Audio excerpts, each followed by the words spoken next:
Welcome to the Plato Paradigm, a paradigm shift in reading Plato's dialogues. Episode 114, Meno 86b to D.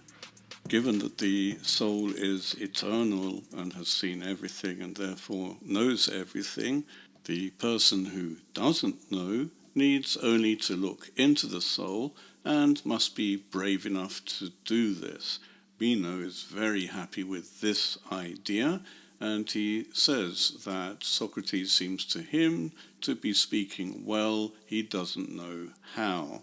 Socrates replies, Kai garego emoi o menon, kai tamen ge alla ukan panu hupertu logu dies churisaimen, hotitoi omenoi den zeten hametis oiden beltius an emen kai andrikotoroi kai heton argoi e oioimetha hame epistametha me de dunatone na hiuren me de den zeten peritutu panu an diamachoimen e hoios te eien kai logo kai ergo. For indeed I seem to myself, O Meno, to be speaking well, and about the other things I wouldn't quite rely on the argument, but that if we think that we need to search that which we don't know, we would become better and braver and less lazy than if we were to think that what we don't know, it is neither possible to find nor necessary to search. About this, I would absolutely fight if I were able, both in word and in deed. When Socrates says he wouldn't rely too much on the rest of the argument, he's not joking, it's a terrible argument. Everything he's said about the theory of recollection and most of what was demonstrated in the exercise with the slave is utter nonsense. But the whole point of the theory of recollection and the demonstration with the slave was to break the impasse which Meno had set up, which was that we cannot search for what we don't know, and even if we find what we're searching for, we wouldn't recognize that that is what we are searching for, and therefore it isn't worth searching for it at all. Opposing this is now what Socrates says he would fight for. From all of what they have been talking about, this is the one point that he wants to make. And this indeed is the reason why he made all of that argument. The argument itself is nonsense, but it has done its job.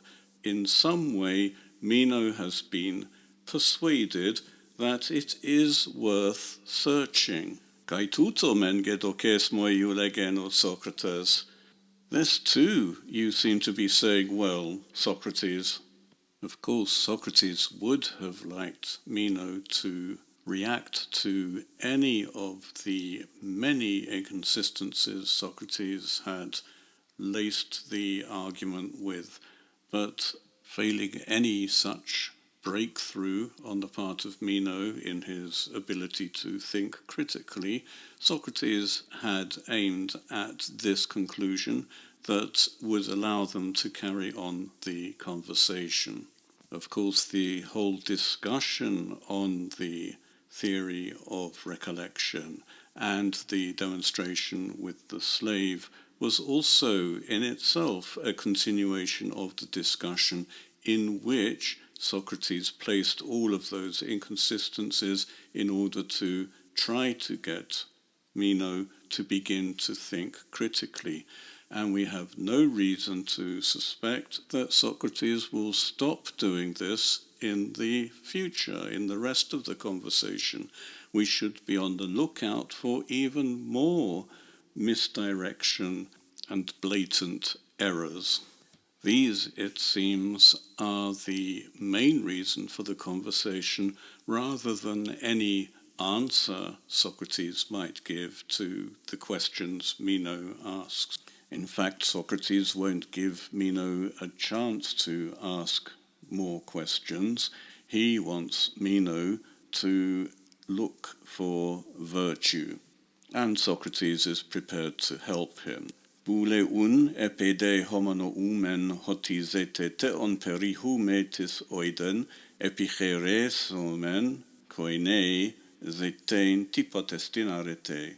So, since we agree that it is to be searched about that which one doesn't know, do you want us to try to search in common what on earth virtue is?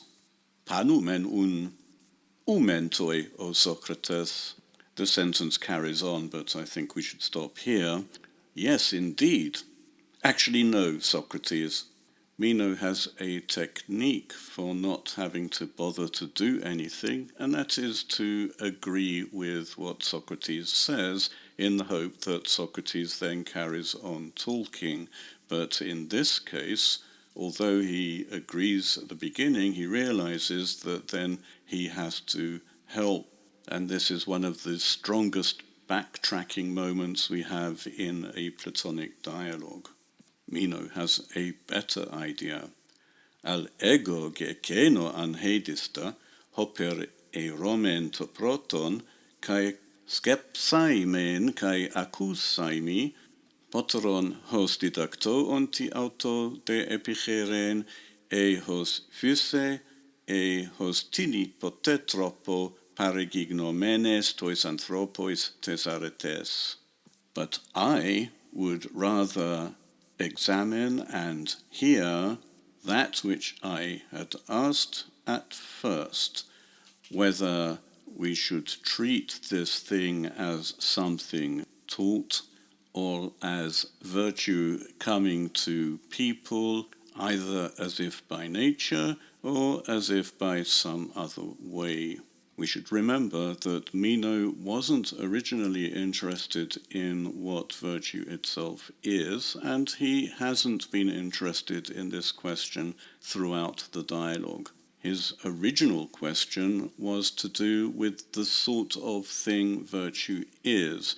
Is it teachable, exercisable, or something which comes to people by nature or by some other way?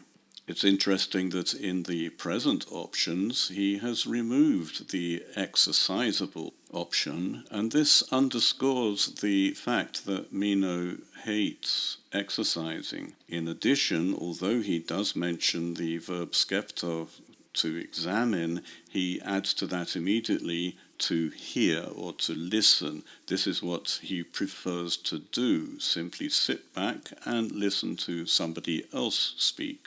The fact that Meno returns to his original question shows that he isn't much of a dialectician. A dialectician remembers the whole dialogue, the whole conversation, and would know that that question was met with Socrates' profession of ignorance, that Socrates didn't know at all what virtue was. And that is what led to asking what virtue is. We should have learned during this conversation that Socrates does know something about virtue, and that we can combine the various characteristics which Meno had split into isolated features. We may recollect that Socrates had responded to Meno's original question with a description of the Thessalians, by which they appeared to have virtue, not only because they are the best at horse breeding, which may be seen by the amount of money they make from horse breeding, and being the best at horse breeding means that they have virtue in horse breeding, and this horse breeding is taught down the generations, so we may say that this virtue is something taught, is something which is natural, it comes naturally to the members of families of horse breeders, and it is exercised by the Thessalians in the very act of breeding horses. This was followed by Socrates claiming that Sophia had gone to Thessaly along with Gorgias, and the result in Attica was a drought of Sophia, to the extent that anyone in Attica, which would include Socrates, all the other Athenians, and Meno, have no idea at all what virtue is. How has Meno forgotten all of this? The answer is that he is a type, or an example, a dogma, which we may already suspect has something to do with education. Meno is the sort of person who believes that learning is from sophist to pupil. There is no room in his worldview for question and answer, suggestions and refutations.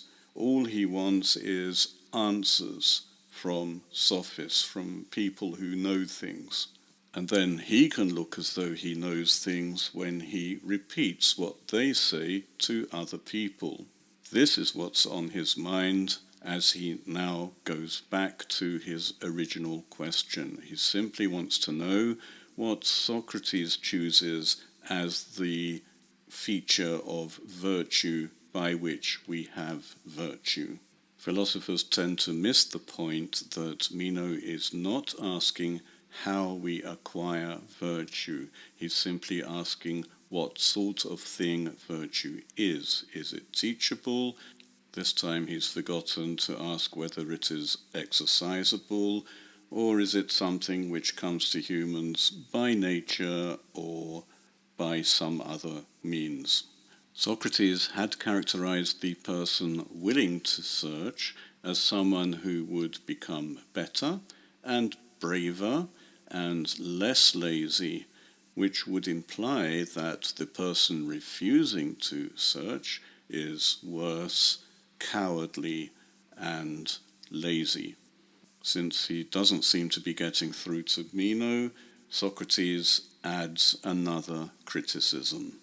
Al emen ego erchon o menon me monon emautu ala kai su, ukan escepsametha proteron ete didacton ete udidacton hearete, prinhot iestin proton et zetesamen auto.